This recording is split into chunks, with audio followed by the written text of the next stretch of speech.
Maintenant, l'interview spéciale.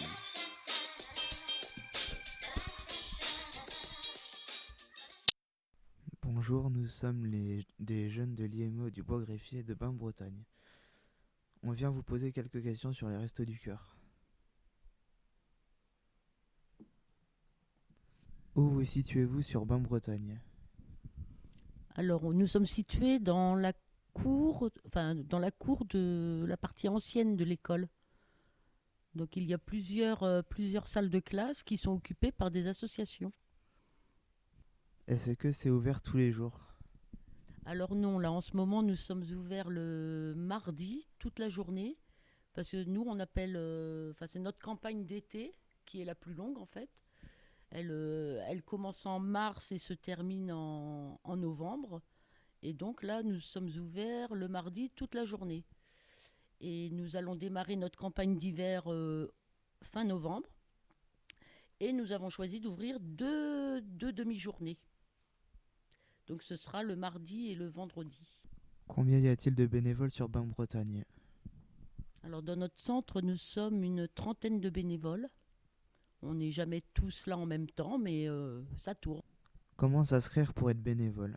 Alors il faut faire une démarche, une demande, soit au centre de la commune, soit la demande peut être faite au département, à Rennes.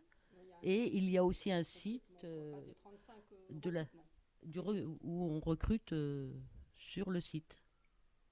Il faut avoir quel âge pour être bénévole? Alors l'âge, c'est 18 ans. Il faut être majeur pour être bénévole. Sinon, si on a des jeunes qui viennent nous aider, nous donner un coup de main, il faut l'autorisation des parents. Combien y a-t-il de collectes dans l'année? Alors, on ne fait qu'une collecte, nous, à Bain. Donc, c'est la collecte nationale qui a lieu pour toute la France le même jour, le même week-end, et c'est souvent début mars. Normalement, on peut aller prendre un café. En attendant, on va vous appeler tout à l'heure. Bonjour. Vous allez bien? Oui. Est-ce que je peux vous servir un petit café, un jus d'orange, de l'eau? Non, un jus d'orange. Un jus d'orange. D'accord. Combien récoltez-vous de fonds par an pour aider les gens? Donc, c'est vrai que dans chaque centre, il n'y a pas d'idée, il n'y a pas de notion d'argent. On ne collecte que des dons matériels. Quelle sorte de dons récoltez-vous? C'est alimentaire surtout. Et puis, on prend de l'hygiène aussi, des produits d'hygiène. Là, on vient de voir des personnes qui nous ont déposé des livres. On récolte aussi un peu de vêtements, parce qu'on a un petit vestiaire, un petit service vestiaire. Donc les gens qu'on reçoit peuvent aller choisir des vêtements. Et puis, en gros, c'est tout. Et les produits d'hygiène, les produits pour les bébés, et voilà. Combien de personnes bénéficient des Restos du Cœur sur Bain? Actuellement, on a 115 familles, ce qui représente à peu près 350 personnes, puisqu'il y a des familles monoparentales, il y a des familles... Enfin, une famille, c'est soit une personne ou 5-6 personnes. Donc, il y a des mamans seules avec leurs enfants, il y a des familles de 6 personnes. Donc, c'est 115 familles qui viennent toutes ou ne viennent pas toutes, mais en moyenne, on sert à peu près 80 familles sur le mardi, ce qui correspond à peu près à une valeur de 1100, ce qu'on appelle repas. Parce qu'on a un barème l'été et un barème l'hiver. Donc l'été, le barème est un peu moindre, parce les restos considèrent qu'il n'y a pas de frais de chauffage, il y a des dépenses qui ne sont pas l'été. Par contre, l'hiver, le barème est plus favorable. Donc là, en principe, l'hiver, on aura d'autant plus de familles encore, quoi. Bon, à la longue, ils finiront par faire un seul barème. Parce que de toute façon, il n'y a plus d'interruption. La campagne d'hiver s'arrête le 24 novembre et elle reprend le 25 novembre. Enfin, la campagne d'été s'arrête le 24 novembre, elle reprend la campagne d'hiver le 25 novembre. Donc il n'y a plus d'arrêt, on est ouvert toute l'année, quoi. Les centres sont ouverts toute l'année. C'est du reste une obligation d'ouvrir toute l'année. Voilà, alors ça s'est bien passé cette semaine. Rien de neuf. Vous êtes allé voir l'assistante sociale, vous deviez prendre rendez-vous, vous avez fait vos démarches? D'accord. Bah, les inscripteurs vous reverront tout à l'heure au bureau. Bonjour monsieur, vous allez bien? Combien de temps les gens bénéficient-ils des Restos du Cœur? Bah, tant- Tant que la Tant situation, qu'il y a leur un barème. situation n'est pas améliorée, quoi. Donc il y a des gens qui sont en recherche de travail, donc le temps qu'ils recherchent du travail, on leur donne un coup de pouce, et puis après, quand on ne les voit plus, nous on est content. Parce qu'en fait, c'est un barème hein, donc, qui est fixé par les restos, qui est renouvelé, revu à la hausse tous les ans. Et dans ce barème, on tient compte des dépenses, uniquement les dépenses de loyer.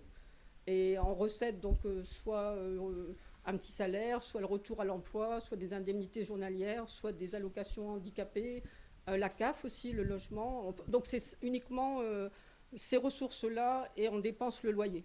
Donc il reste un restant à vivre. Hein. On ne prend pas du tout l'EDF, l'électricité, etc. Et ça, selon ce qui reste, et par rapport au nombre de personnes, donc ils entrent dans le barème ou pas. Donc c'est vrai qu'on est toujours un peu à l'écoute, même s'ils dépassent légèrement, s'ils sont en situation particulière, compliquée, on les aide un peu. Même quand les gens retournent à l'emploi, on se dit qu'il faut au moins un mois pour avoir sa paye. Donc on continue à les aider tant que ça repart pour éviter qu'ils retombent à nouveau dans la précarité, quoi. Mais on a des gens qui, pour diverses raisons, la maladie, l'éloignement de l'emploi, peuvent être depuis 10 ans au resto, quoi, hein. Ça, malheureusement, c'est comme ça. Et on a, par exemple, à Bain, la plus jeune personne qui est accueillie au resto à 18 ans et la personne, entre guillemets, la plus âgée qui est accueillie aussi au resto à 91 ans. Donc vous venez avec moi maintenant. Hein. On va, donc là, comme vous êtes 36, normalement vous avez droit à 6 litres de lait, hein, le nombre de litres maximum auquel vous avez droit. Donc en principe, je vais vous donner, je vous donne 6 litres de lait, d'accord. Et puis après, en fait, on a les... Alors, Je vais me mettre derrière. D'un côté les produits surgelés et d'autre côté les boîtes. Voilà. Donc ici, je vais vous donner la moitié des points en Alors surgelé, là, vous voilà. choisirez l'autre moitié dans les conserves. Donc là, il y a Est-ce que 18 vous avez points. apporté votre sac congélation, Quoi monsieur? aviez-vous besoin comme don pour les enfants nourrissons adultes?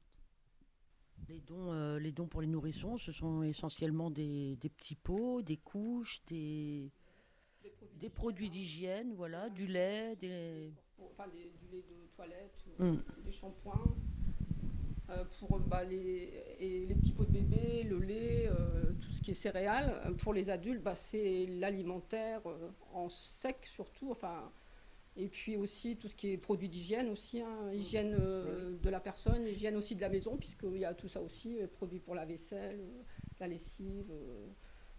On a besoin presque de tout, quoi. Même dans les vêtements, des couvertures. Parce qu'actuellement, il y a des personnes, je ne sais pas si vous avez vu sous le porche, qui dorment à la rue, quoi. Ils sont inscrits au resto, mais ils sont quand même à la rue, quoi. Donc, il y a la ville de Bain qui est en train de chercher une solution, mais ça existe aussi, quoi. Donc, en fait, on a besoin de tout, quoi. Presque tout, je pense.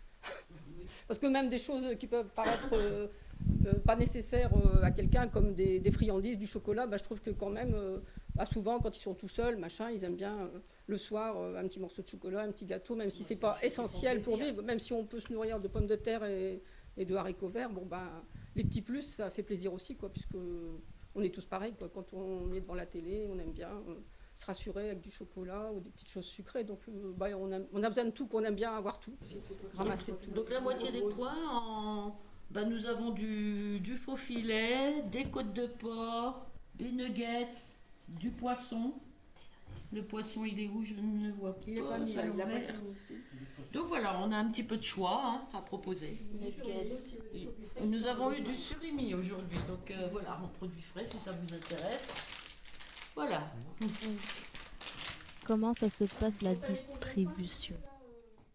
On peut vous expliquer que les gens arrivent par cette porte-là, là où nous sommes, dans la salle. Là, c'est notre salle d'accueil, en fait. Ils ont une petite carte qu'ils nous donnent à leur arrivée. Et après, ils s'installent, prendre un petit café, quelque chose, une petite boisson. Et on les appelle après pour la distribution dans l'ordre d'arrivée. Et chez nous, c'est un bénévole accompagnateur qui accompagne la personne sur tout le parcours de distribution.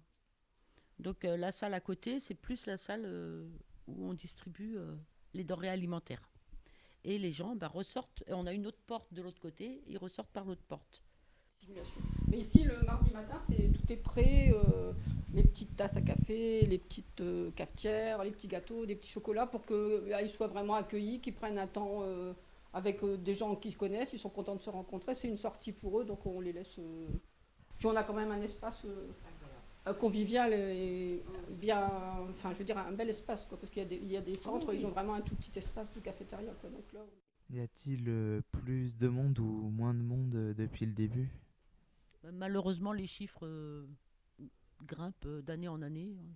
Le phénomène ne va pas dans le bon sens. Donc c'est vrai qu'on reçoit de plus en plus de gens. Donc l'épicerie sociale, les restos du cœur et secours catholique soient dans un même local, donc qui est en train de se faire. Là, on a encore rencontré, C'est le projet. on a rencontré les architectes jeudi encore, donc c'est en bonne voie. Ça serait sans doute 2021. Donc on sera les 3 associations mutualisées avec une même salle de cafétéria, etc. Donc, ce serait là-bas près de